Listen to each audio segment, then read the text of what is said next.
తెలంగాణలో ఎస్ఐఆర్ ప్రక్రియ గడువు ముగిసింది. సాయంత్రం 6 గంటల వరకు ఎన్యుమరేషన్ ఫామ్స్ స్వీకరించారు అధికారులు. ఇవాళ అర్ధరాత్రి వరకు డిజిటలైజేషన్ ప్రక్రియకు తెరపడనుంది. 33 జిల్లాల్లోనూ 100% డిజిటలైజేషన్ ప్రక్రియ పూర్తి కాలేదు. ఈసీఐకి ఎన్యుమరేషన్ వివరాలు పంపనున్నారు సీఈఓ. ఆగస్టు 17న ముసాయిదా ఓటర్ల జాబితాను విడుదల చేయనున్నారు. అలాగే ఆగస్టు 17 నుంచి సెప్టెంబర్ 9 వరకు అభ్యంతరాలు స్వీకరించనున్నారు.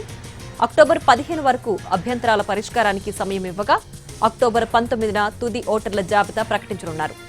ఈసీఐ ఆమోదం తర్వాత నియోజకవర్గాల వారీగా ఓటర్ల వివరాలు వెల్లడించనున్నారు.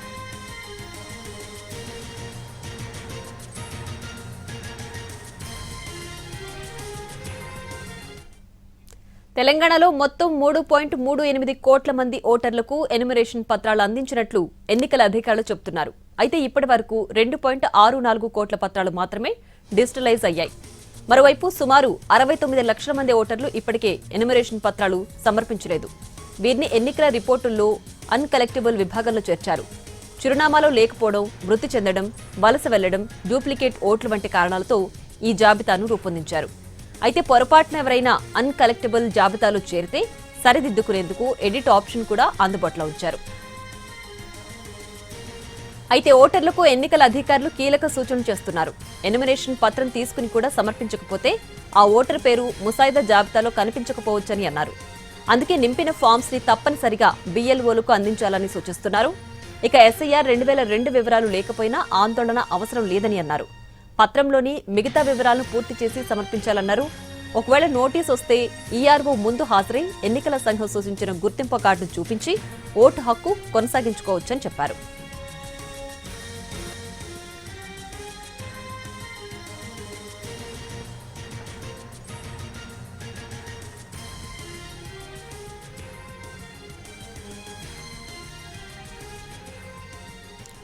ఇక తెలంగాణలో ఎస్ఐఆర్ ప్రక్రియ ముగిసింది. సాయంత్రం 6 గంటల వరకు ఎన్యుమరేషన్ ఫామ్స్ ను స్వీకరించారు అధికారులు. పూర్తి డీటెయిల్స్ మా ప్రతినిధి సుధీర్ లైవ్ లో అందించడానికి సిద్ధంగా ఉన్నారు. సుధీర్, ప్రత్యేక ఓటర్ల జాబితా సవరణ ప్రక్రియ 2026లో భాగంగా ఇప్పటికీ 3వ ఘట్టం ముగిసిందని చెప్పవచ్చు. మొదటగా మ్యాపింగ్ చేయడం జరిగింది. ఎవరైతే రాష్ట్రంలో ఉన్న ఓటర్లకు సంబంధించి ఓటర్ల ఇళ్లకు వెళ్ళి వాటికి సంబంధించిన వివరాలు తెలుసుకునే ప్రయత్నం బిఎల్ఓలు చేశారు. ఆ తర్వాత నెక్స్ట్ స్టెప్గా ప్రతి ఇంటికి వెళ్ళి ప్రతి ఒక్క ఓటర్కి కూడా ఎన్యుమరేషన్ ఫామ్స్ అందజేయడం జరిగింది. 2 ఎన్యుమరేషన్ ఫామ్స్, ప్రతి ఒక్క ఓటర్కి 2 ఎన్యుమరేషన్ ఫామ్స్ను అందజేయడం జరిగింది. అదొక రెండో ఘట్టం. ఇప్పుడు 3వ ఘట్టం. ఎవరికైతే ఎన్యుమరేషన్ ఫామ్స్ ఇచ్చారో ఆ ఓటర్ పూర్తిగా తనకిచ్చిన ఎన్యుమరేషన్ ఫామ్స్ 2 ఫామ్స్ను కూడా ఫిలప్ చేసి దానికి ఫోటోను కూడా అటాచ్ చేయాల్సిన అవకాశం అయితే ఉంటుంది. దాని తర్వాత ఒక పత్రాన్ని తన దగ్గర పెట్టుకొని ఇంకొక పత్రాన్ని బిఎల్ఓకి సమర్పించాలి. ఈ ప్రక్రియ ముగిస్తే దాదాపుగా 3వ ఘట్టం కూడా ముగిసినట్టుగా చెప్పవచ్చు. అయితే ఆ ఘట్టానికి సంబంధించి ఎవరికైతే ఎన్యుమరేషన్ ఫామ్స్ ఎవరైతే ఓటర్లకు ఇచ్చారో ఓటర్లు తిరిగి ఆ ఫామ్స్ని బిఎల్ఓలోకి ఇస్తే దాదాపు 3వ ఘట్టం కూడా ముగిసినట్టే. ప్రస్తుతం ఈ 3వ ఘట్టం రాష్ట్రంలో ముగిసిందని కూడా చెప్పవచ్చు. ఎందుకంటే ఓటర్లు ఇప్పటికీ ఎవరైతే ఫిజికల్గా ఓటర్కు సంబంధించిన ఫామ్స్ ఎవరైతే తీసుకొని ఫామ్ ఫిలప్ చేసి బిఎల్ఓలోకి ఇచ్చినారో వారికి సంబంధించిన పూర్తి వివరాలన్నింటినీ కూడా డిజిటలైజ్ చేసే బాధ్యత బిఎల్ఓకి అయితే ఉంటుంది. దీనికి సంబంధించి ఈరోజు అర్ధరాత్రి వరకు కూడా బిఎల్ఓ వాటికి సంబంధించిన ఓటర్లకు సంబంధించిన వివరాలన్నీ కూడా డిజిటలైజ్ చేయాల్సి ఉంటుంది. ఈ రకంగా చూసుకున్నట్లయితే మొదట ప్రక్రియ ప్రారంభమైంది జూన్ 25, 2026. ఆ రోజు దాదాపుగా 3,38,00,000 పైచిలకు ఓటర్లు ఉన్నట్టుగా కూడా రాష్ట్ర ఎన్నికల కమిషన్ స్పష్టం చేసింది. ఆ తర్వాత అంటే ఈ రోజు వరకు చూసుకున్నట్లయితే కేవలం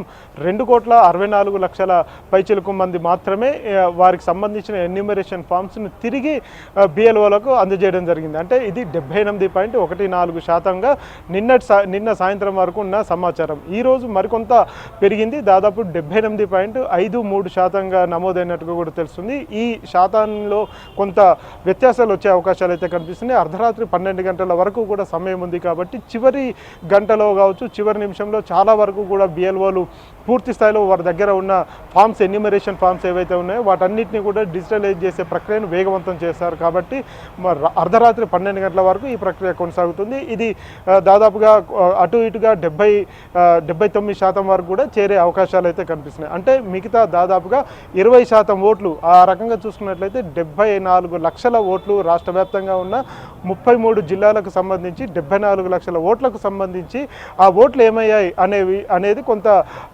ఆసక్తిగా మారింది. అయితే ఇందులో రాష్ట్ర ఎన్నికల కమిషన్ అధికారులు కావచ్చు, కేంద్ర ఎన్నికల కమిషన్ అధికారులు చెప్తున్నది ఒకటే ఒక విషయం, ASDD ఈ ఏవైతే ఉందో ఆబ్సెంట్ అంటే ఎవరైతే ఈ ఓటర్ లిస్టులో పేరు ఉండి ఇళ్లకు వెళ్ళిన తర్వాత వారు లేకపోవడం కావచ్చు, ఫామ్ తీసుకొని ఆ ఫామ్ను తిరిగి ఇవ్వకపోవడం కావచ్చు.